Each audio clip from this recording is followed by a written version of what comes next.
Well, good morning, everybody. Glad to have everybody here this morning. If you got your Bibles with you, go ahead and open up to the book of Acts.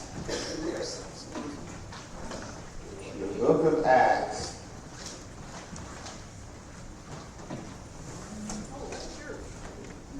Okay. We'll continue to make our way through the book.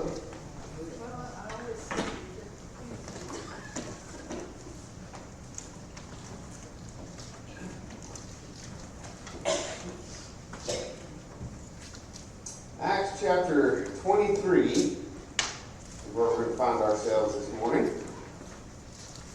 Acts chapter 23. Let me get over there just real quick. But before we get into it, we need to review just for a second because we've had a lot go on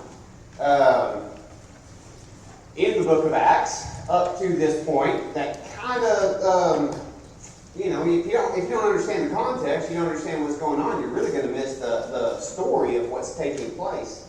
So, as you remember, the past few weeks we've been covering Paul being arrested at Jerusalem. And if you remember, Paul's arrest is really a pivotal point in the book because from that point on, Paul is going to be in the hands of the Romans. He is going to be under arrest beginning in chapter 20 all the way to chapter 28, really the whole rest of the book. Paul is going to be in custody.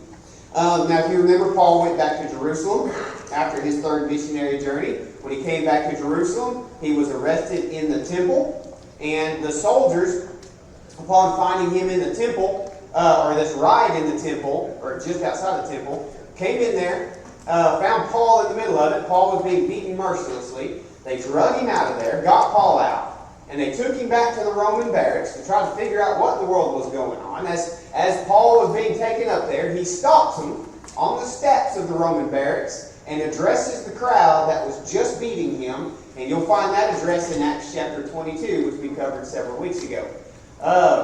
After that, Paul would be taken into the Roman barracks, where the following day he would be tried by the Jewish council. That would be the Sanhedrin, chief priests and the scribes and the elders, who were the same Sanhedrin that tried the Christ, with the exception of the high priest. There's a different high priest at the time than for the trial of Christ. This time we have Ananias, who was the son-in-law of Caiaphas.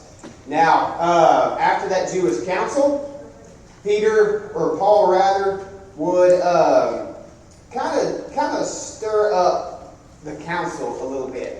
As he was standing there in the council, he noticed that about half of that council were Pharisees, and about the other half were Sadducees. And Paul, being shrewd and clever like he was, he stood before them and said, "I'm on trial for the resurrection of the dead. I'm on trial for the resurrection of the dead." And immediately the Pharisees and the Sadducees just started arguing and bickering and going at each other, because the Pharisees believe that there is a resurrection of the dead, where the Sadducees don't believe in anything in the afterlife. They don't believe in angels, they don't believe in resurrection, they don't believe in anything in the afterlife, which is crazy. Why do you even believe in God at that point? And so Paul would kind of see that the council was split about half and half, and so that's when he would make that claim. Now when he did that, when he made that claim, the council just immediately went up in an uproar. Look at verse 10 of chapter 23. As a great dissension was developing, the commander was afraid Paul would be torn to pieces by them, and ordered the troops to go down and take him away from them by force and bring him into the barracks. And so again, it's a strange trial because it's a Jewish trial. Paul was standing before the Jewish council, but he was a Roman prisoner. And so the Roman guard and the Roman commander were there during the trial. So Paul was their prisoner, but they allowed Paul to stand before the Jewish trial, before the Jewish council. And then when things got out of hand, the Romans said, "Nope, that's enough, shut it down." They went in there, they took Paul, took him back to the barracks. That night, and we covered this last week, that night Jesus Christ would appear to him. And if you look there in verse 11 of chapter 23, it says, "On the night immediately following, the Lord stood at his side Didn't just merely speak to him, but stood at his side. A great illustration or reference to that is something very similar that happened was when Jesus would appear to the 12. Well, the 11, apostle number 12, went out and hung himself, Judas Iscariot. And so after the crucifixion, after the resurrection, Jesus would appear to the 11, and he would just appear in their midst in the room. Very much similar to Paul right here, who is an apostle. Jesus would appear to him and say, "Take courage, for as you have solemnly witnessed to my cause at Jerusalem, so you must witness at Rome also." A couple of things in that passage. I covered it last week, but I want to go ahead and cover it now. There's two main things that I learned from this verse. And number one, that is that Paul now knows he's not going to die in Jerusalem. And that's number one. Because you got to wonder what was rattling around in the back of Paul's mind this whole time as he stood before the very council that crucified Jesus and the very place that crucified Jesus by the very people who crucified him. That would be the Romans. It was a Roman execution by the Jewish council, and Paul's in the exact same predicament. And so you got to wonder if he thought he was going to die. Well, now Jesus appears to him and said, "Don't worry. You solemnly witnessed to my cause at Jerusalem, so you must witness at Rome also." And so number two, that tells us that Paul knows now of where he's going to be going. He knows he's not going to go to Samaria or any other place like that, or Athens. He's going to be going to Rome, and he knows it.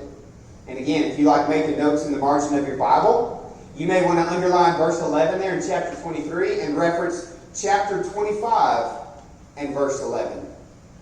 Because in chapter 25 and verse 11, as Paul is wrapping up his appeal to Festus, his trial before Festus, which we'll get into who he is later, Paul says, "I appeal to Caesar" at the end of that verse.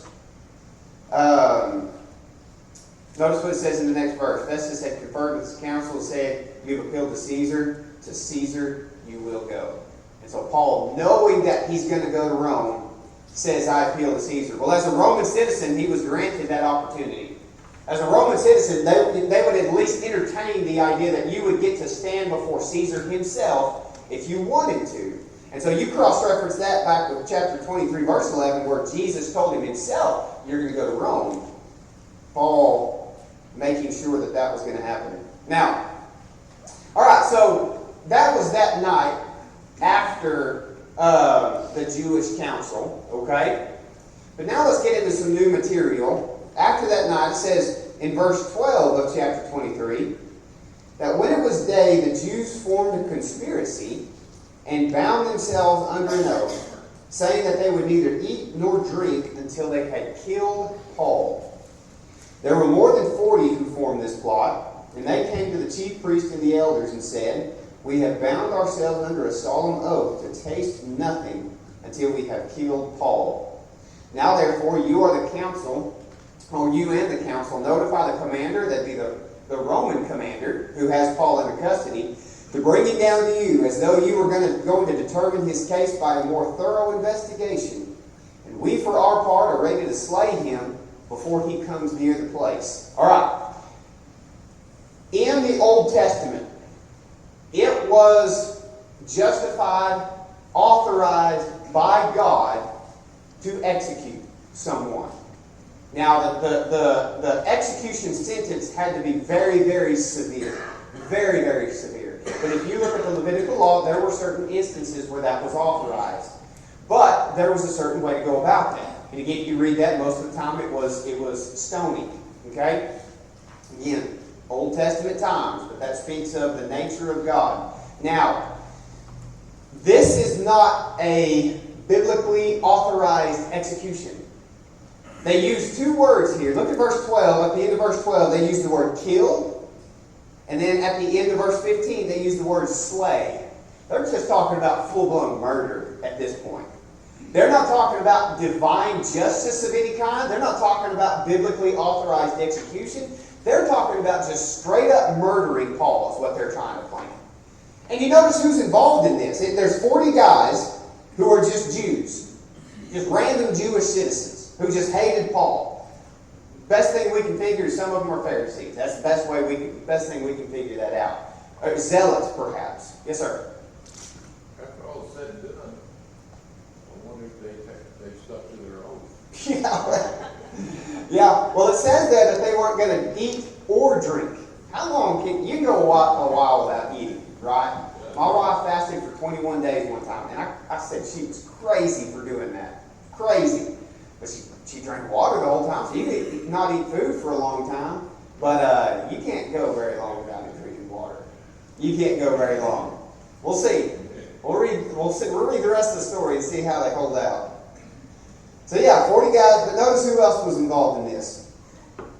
Chief priests and elders. Chief priests and the elders. Now you have to wonder if the high priest himself was involved in this. And I'm going to go ahead and go out on a limb and say if he wasn't involved in it, he probably knew about it very, very well. Could have shut it down if he wanted to, but chose not to. Now, after they had formed this, they said, or made this vow, they said, all right, Jewish council, you leaders, okay, y'all pretend like you want to talk to Paul.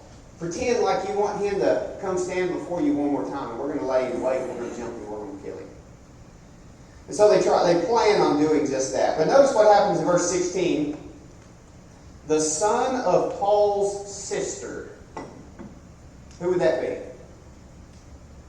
Be his nephew, wouldn't it? I'm not good at family things, by the way. Cousins, sisters, brothers, all that kind of stuff. But that would be his nephew. Paul's nephew. By the way, that is the only time in all of Scripture that we have a reference to Paul's family in any way. If you want to make a note of that, I would do that. That's the only reference to his family that we have, is the son of his sister.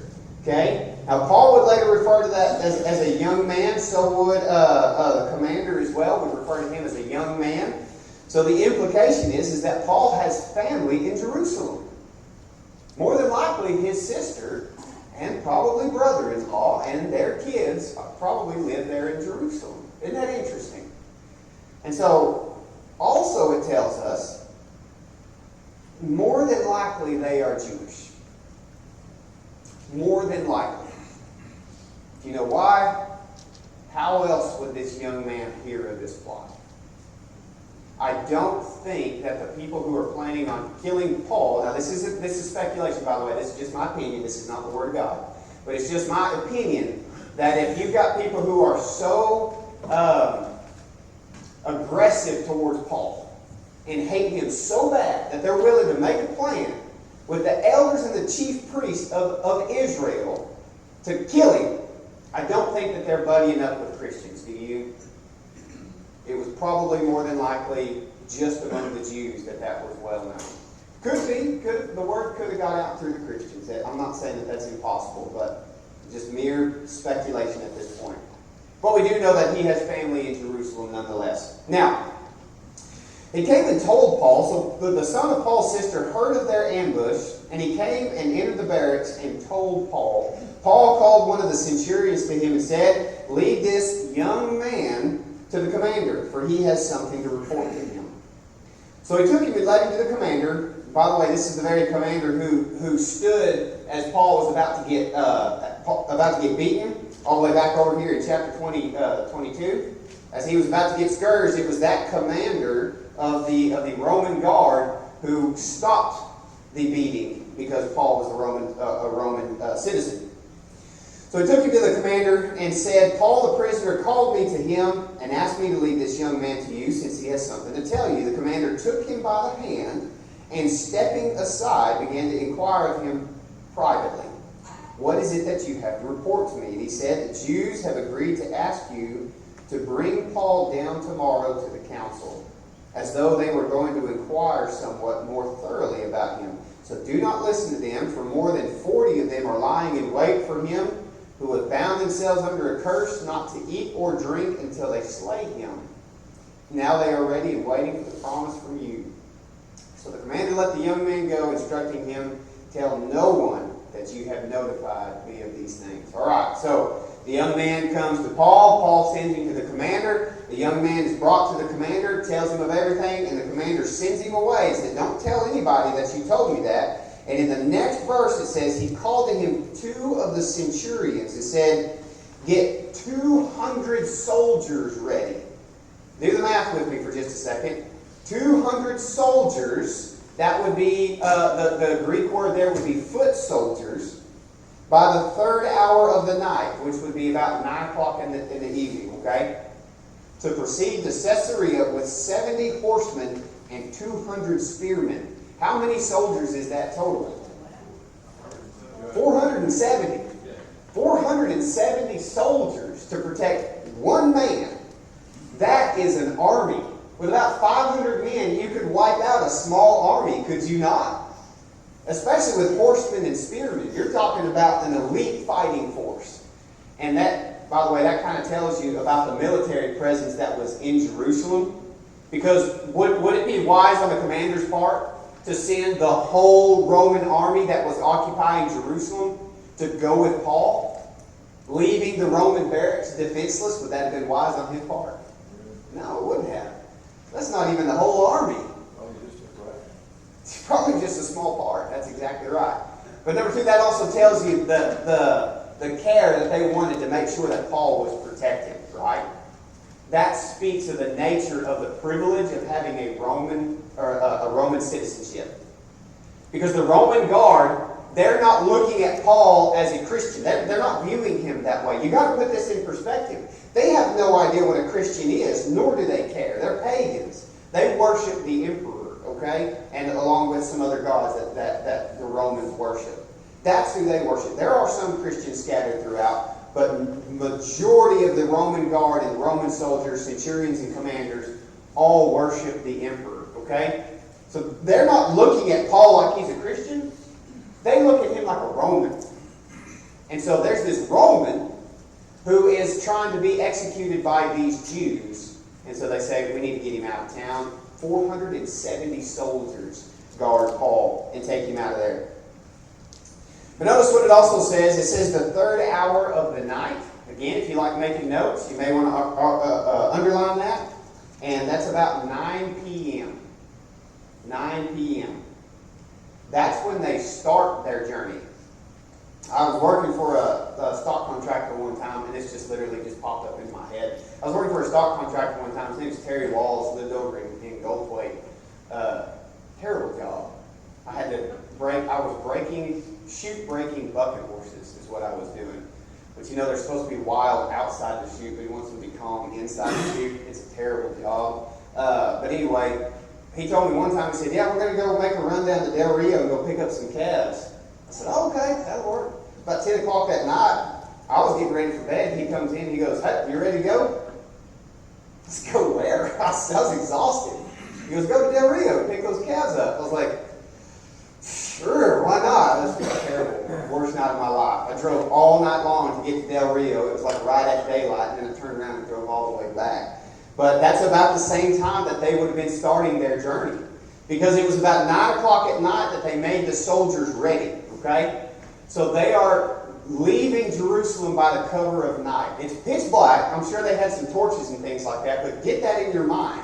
470 soldiers. 200 of them are foot soldiers, 200 of them are spearmen, and 70 of them are on horseback. That's a lot of people to be on horses.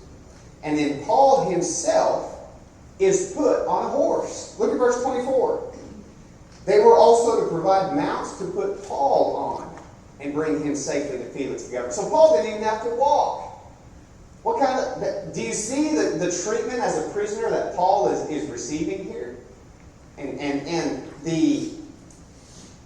what's the word I'm looking for? The put down, I guess, of the Jews. The insulting that they have of the Jews. And we'll see more of that here in just a little bit. So they put him on the mount, cover of darkness, with I'm sure with some torches and things like that. They move him out of Jerusalem in the middle of the night. Notice where they're bringing him to. They're bringing him to Caesarea there in verse 23. About 75 miles. About 75 miles. By foot and horse. It's a long journey. Verse 26. He wrote a letter. I'm sorry. The commander of the Roman guard wrote a letter. And verse 26 there, we have the name of the Roman commander. The Roman commander's name is Claudius Lysias. Claudius Lysias, to the most excellent governor Felix, greetings. When this man was arrested by the Jews and was about to be slain by them, I came up to them with the troops and rescued him, having learned that he was a Roman. And wanting to ascertain the charge for which they were accusing him, I brought him down to their council. And I found him to be accused over questions about their law, but under no accusation deserving death or imprisonment. When I was informed that there would be a plot against the man, I sent him to you at once, also instructing his accusers to bring charges against him before you. So that's the letter. So Claudius Lysias, the commander of the Roman guard, escorts Paul out of Jerusalem, but he doesn't go with them. He sends them this letter to bring to Felix. Now, according to verse 24 there, who is Felix? He's the governor, okay? The governor of Judea. This would be under his jurisdiction, okay? So, verse 31, the soldiers, in accordance with their orders, took Paul and brought him by night to Antipatris. Antipatris is about, I think it's about 20 miles to the east of Jerusalem. And so all the soldiers brought him to Antipatris, about 20 miles. Verse 32 there says that the horsemen went on with him, but the people that were on foot went back to the barracks.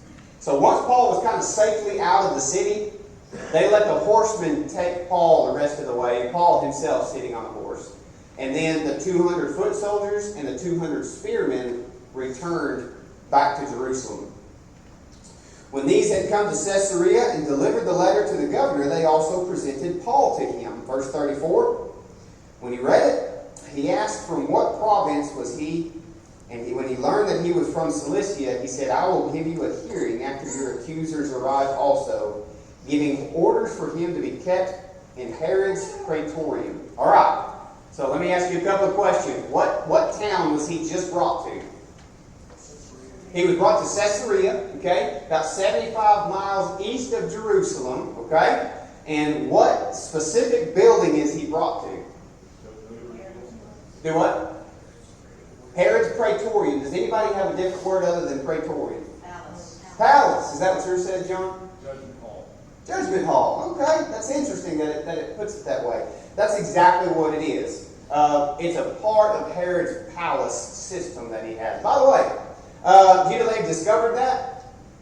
They have discovered Herod's palace. I encourage you to go look up some videos. There's great archaeological discoveries that you can find just on YouTube if you wanted to. My girls love it. We watch Bible archaeology videos all the time. Watched one last night with Hannah. Get on there and look up Herod's palace that they've discovered in Caesarea. Occupies about 162 acres, by the way. It's massive. Massive. So when it says Herod's palace, we need to be specific what Herod we're talking about. Because there's multiple Herods in the Bible, and it's kind of difficult to get the Herod straight sometimes, right? Herod Antipas was the one who beheaded John the Baptist. Okay? Herod Agrippa the First was the one who beheaded James, who also was eaten by worms. Herod Agrippa the Second is a character we're going to get introduced to here in just a little bit. And then Herod the Great was the one in Matthew chapter 2 that tried to have Jesus killed. Remember that story? That is Herod the Great. This is his palace. This is Herod the Great's palace. Built in about 22 to 23 BC. They worked on it for about 10 to 12 years, and they built this monstrosity of a palace. And that is where Paul is taken. And that's where he's housed. All right. That wraps up chapter 23. And we're about to jump into Paul's next trial. Okay? His next trial. Which is very similar to the last trial that he was a part of. Okay, so we're two trials deep now, okay? Trial number 1 was him being interrogated by the Romans. That was his first. They're trying to figure out what's going on. Found out he was a Roman soldier, let him go. Trial number 2 was when he appeared before the Jewish council. Okay? And that was when he was a Roman prisoner, and the Romans took him before the Jewish council and said, all right, y'all figure out what's going on. But we're going to stand here and watch, make sure everything gets taken care of orderly. That was trial number 2. We're about to come up to trial number 3. Does anybody have a heading above chapter 24? Accused of sedition. Do what? Accused of sedition. Accused of sedition. Anybody else? Anything about Paul before Felix? Trial before Felix. That's exactly right. That is trial number 3. If you want to count the first one as a trial, I counted it as a trial. They were going to try to test him to see what he was doing wrong. But this is going to be trial number 3, okay? So it's going to be very similar to his last trial, where he's a Roman prisoner, right? But he's going to be trying with the Jewish council. Except for this time, you can think of it as more of like a judge and a defendant and what's the other one I'm looking for? Starts with a P. Prosecutor. That's it. So you got the judge. That's Felix. Felix is going to sit as judge over this council, and then you're going to have the defendant over here. That's Paul, and Paul's going to make his own case. And then you've got the prosecution over here. That's going to be the Jewish council. And so, if you look here at chapter 24 and verse 1, it says, After 5 days, the high priest Ananias came down with some elders. Notice, all of the Sanhedrin did not come with him. It just says some of the elders. With an attorney. All right, they've got themselves an attorney now for this case, named Tertullus. All right, what kind of a name is Tertullus? Do what? It's Greek or Roman. More than likely Greek. Yeah, it's definitely not a Jewish name. Okay, either this person is a Hellenistic Jew, which, by the way, how did the native-born Jews view the Hellenistic Jews? How did they view them? They didn't like them, did they? Does anybody remember Acts chapter 6? Acts chapter 6, when there were certain widows that were being overlooked in the daily distribution of food. What were those widows? The Hellenistic Jews. So there were Jews that, why would they be overlooked? Because they thought less of them. They couldn't stand them. If you weren't a pure Jew, you just weren't a real Jew, right? That's the way they viewed it. I'm a Jew from Jerusalem. Paul would even hang on that sometimes. Hebrews. As to the law, a Pharisee. Kind of like a Samaritan. Do what? Kind of like a Samaritan.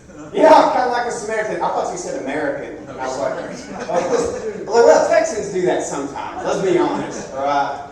You come from California, we're like, are you really a Texan? Anyway, yeah, kind of like the Samaritans. The Samaritans, they look down on them, right? Maybe not to the degree that a Samaritan looks down on them, but they still look down on them nonetheless. But who did they hire? They hired an attorney who's a Hellenistic Jew. Do you see how they're starting to buddy up with people? They did this before when they buddied up with the Sadducees, buddied up with the Pharisees. They don't like each other. But they're going to do it to try to get rid of Jesus or Paul or whoever. They're doing the same thing right here. So they come with an attorney. They travel all the way to Caesarea. It took them 5 days to do it, by the way. The question is, like JR mentioned to us, I wonder how those 40 guys are holding out. You know what I mean? Because it's been about a week or so now, and I'm going to go ahead and say that they're eating and drinking. They broke their own curse. Verse 2. After Paul had been summoned, Tertullus began to accuse him, saying to the governor. All right, so get the courtroom scene in your mind. Felix, the governor, is like the judge. He's standing up, listening to the trial. On one side, you've got the Jews. On the other side, you've got Paul, okay? And really, at this time, it's Paul versus Tertullus, is what this courtroom scene is playing out to be. Notice what Tertullus says. They let him speak first. He says, and notice the buttering up here that we have. And I'm going to explain to you the buttering up here just a little bit. Do what? Let's go brown nose. It is. That's exactly what they're doing, which is really ironic too, because I'm about to share something with you. Notice what he says. Verse 2, since we have through you attained much peace, and since by your providence reforms, most excellent, and since by your providence reforms are being carried out for this nation, we acknowledge this in every way and in everywhere, most excellent Felix, with all thankfulness. It's spoken like a true lawyer, right? All right, he mentions providence reforms. Felix was actually famous for, and we have historical writings that show this, Felix had actually reformed a little bit of the area. Because when Felix became governor, Judea was just in mass chaos between the Zealots and the Pharisees and the Romans and all of this division and fighting. And there was a reason why there was murderers, whole groups of people who were murderers together and like bound themselves as such. And they called themselves names. Like one of them, they had short swords that they would use to kill people. It was just chaos. Well, Felix would reform some of that. Kind of dispelled some of the infighting that was going on throughout Judea. And so there were these reforms that took place. Interesting thing about these reforms is that even though, yes, Felix did reform some of the fighting going on in Judea, but you know what else he did? He actually paid to have conspiracies put in place so that the Jews would fight each other and kill each other. And then here's Tertullus and the high priest and the elders standing before him just buttering him up. Also, by the way, interesting to note, they said that they brought him much peace. They brought them much peace. Do you know what Felix would do shortly after this? Felix, in 85 AD, would hire to have the high priest assassinated. Not Ananias, but Jonathan, who was the next high priest. So when Caiaphas was the high priest when Jesus was tried. Ananias is the high priest right now. The high priest that took Ananias' place is Jonathan. And Felix himself would hire assassins to have Jonathan killed, the high priest. And here they are, buttering him up, trying to get Paul killed. Now, notice what also he says. Let's pick up in verse 4. He says, "But that I may not weary you any further, I beg you to grant us by your kindness a brief hearing. For we have found this man a real pest." The Greek word for real pest comes from the word to mean an infectious disease. And so they thought of Paul as a plague. Do what? New King James says a plague? Okay. Yeah, the original Greek word literally means an infectious disease like a plague. That's how they viewed Paul. By the way, one man was such an evangelistic powerhouse that now he has the whole countryside and the governor of Judea himself stirred up, and the high priest is his lawyer sitting there saying, "This man's a plague to us." That tells you, by the way, how hard Paul was working for the church, how hard he was out there evangelizing, and that he didn't hold anything back. That man, love him.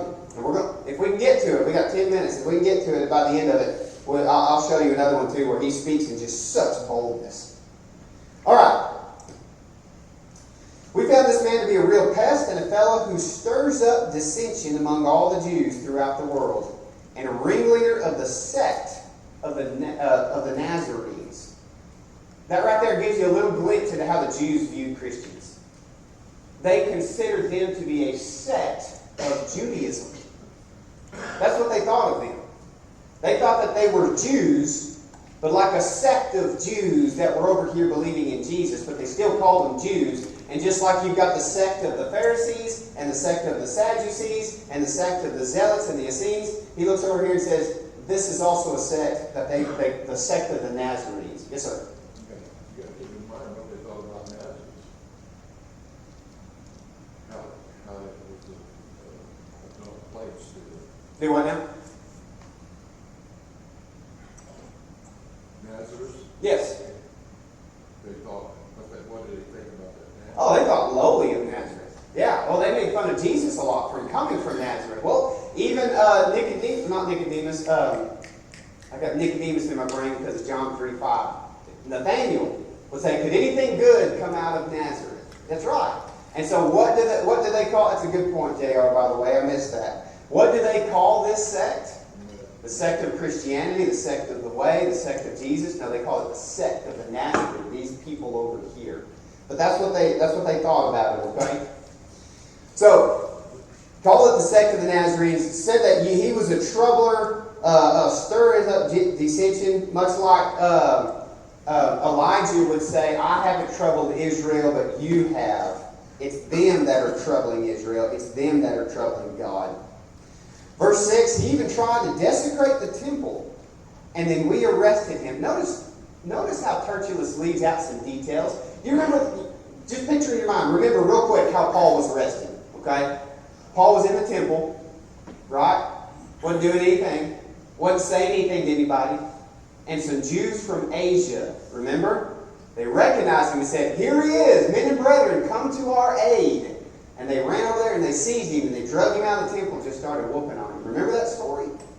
That's how that's how the story began. Notice their painting of it right here.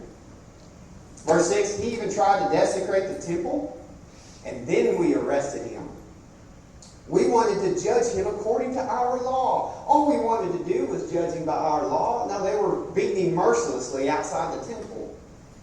Notice verse 7, but Lysias, Lysias, the commander, came along, and he, with much violence, took him out of our hands. You see, they weren't doing anything wrong. We just wanted to try this man. You see, it was Lysias, that Roman commander. He's the one with much violence. He came down and took Paul, ordering his accusers to come before you. Those poor Jews, they had to travel all the way to Caesarea.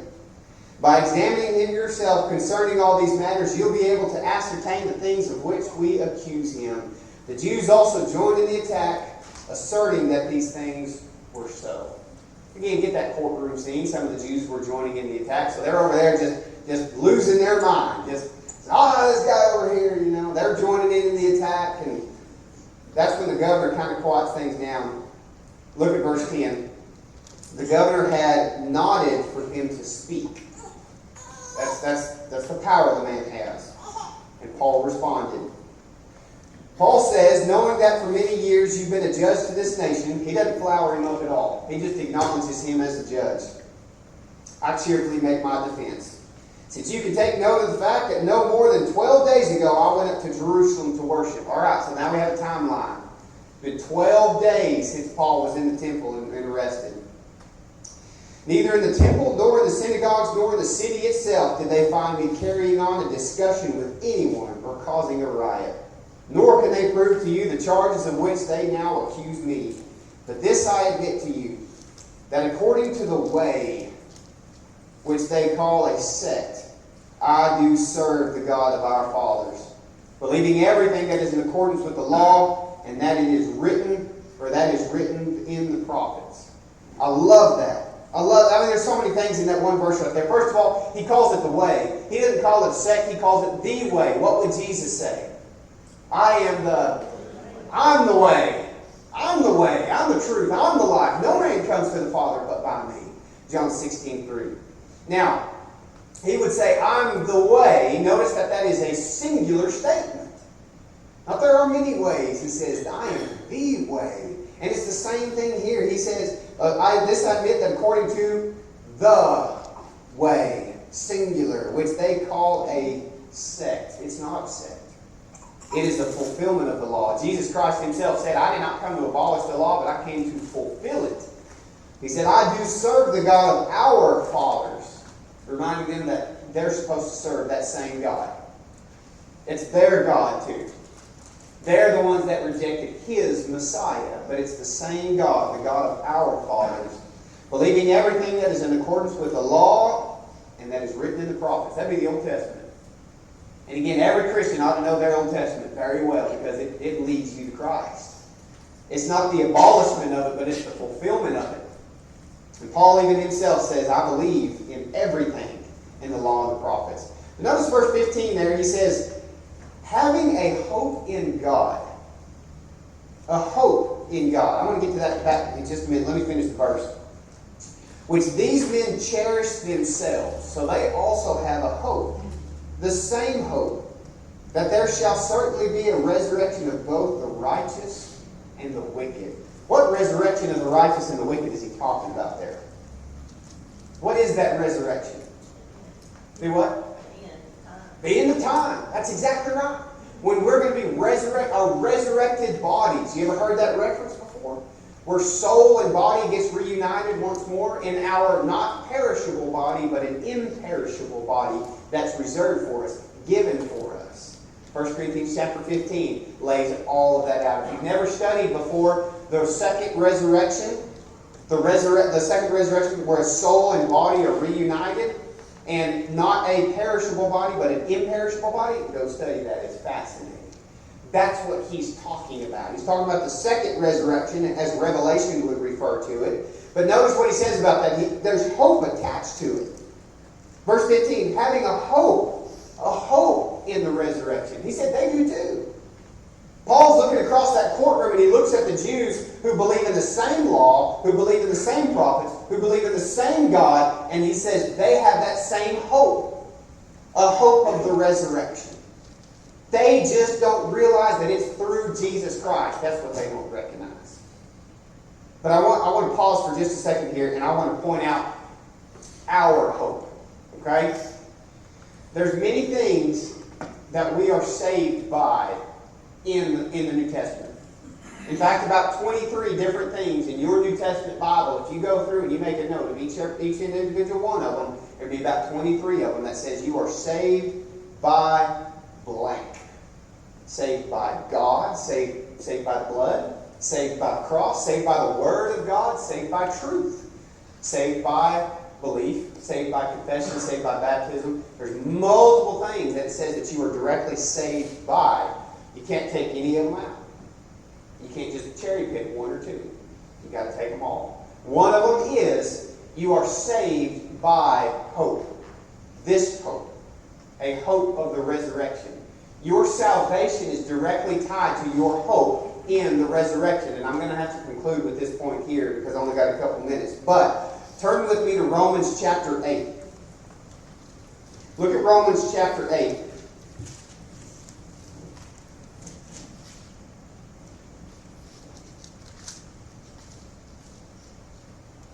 Romans chapter 8.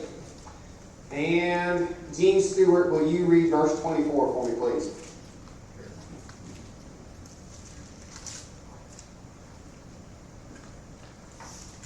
For in this hope we were saved, but hope that is seen is no hope at all. Who hopes for what he already has? All right, so we're saved by what, according to verse 24? Hope. Hope. You're saved by hope. You're saved through hope. A hope in what? What does it reference there? It kind of alludes to in verse 24. Something that you see or not see. Something that you don't see. You see, that's what you hope in. Now turn, if you want a commentary on that verse, you may want to underline Romans 8:24 and write out to the side Hebrews 9:28. Hebrews 9:28. Hebrews chapter 9 verse 28 is a good commentary on Romans 8:24. It says, so Christ also, having been offered once to bear the sins of many, will appear a second time for salvation without reference to sin. So he's going to appear a second time for what? Does anybody have the Bible open to that verse? He's going to appear a second time for what? For salvation. You ever heard the word or the term grow up into salvation? Like mature babes long for pure milk of the word. Philippians 2:12. Work out your salvation. You see, Jesus Christ is going to appear a second time for salvation. He's going to come back for us. Notice what it said, who he's coming back for. To those who eagerly await him. If you do not eagerly await him, is he coming back for you? You see, your salvation is directly tied to hope, a hope of the resurrection, as it would say in Acts chapter 24 there. He says, we hope in the resurrection. And he was pointing across the aisle to the Jews and say, they hope for the same thing. And we still do that to this day. We hope for the resurrection as well, and your salvation is tied to your hope in the resurrection. A hope for the coming of our Savior for the second time without a reference to sin, meaning he's already abolished that. But this time in a reference for salvation. All right. And then next week, we'll pick up there in verse 24. We'll finish out Paul's defense, because we're not quite through with the defense yet. But we'll finish the defense out, and then we'll pick up with finishing that trial, and then in chapter 25, Lord willing, next week. All right. Thank y'all so much for listening.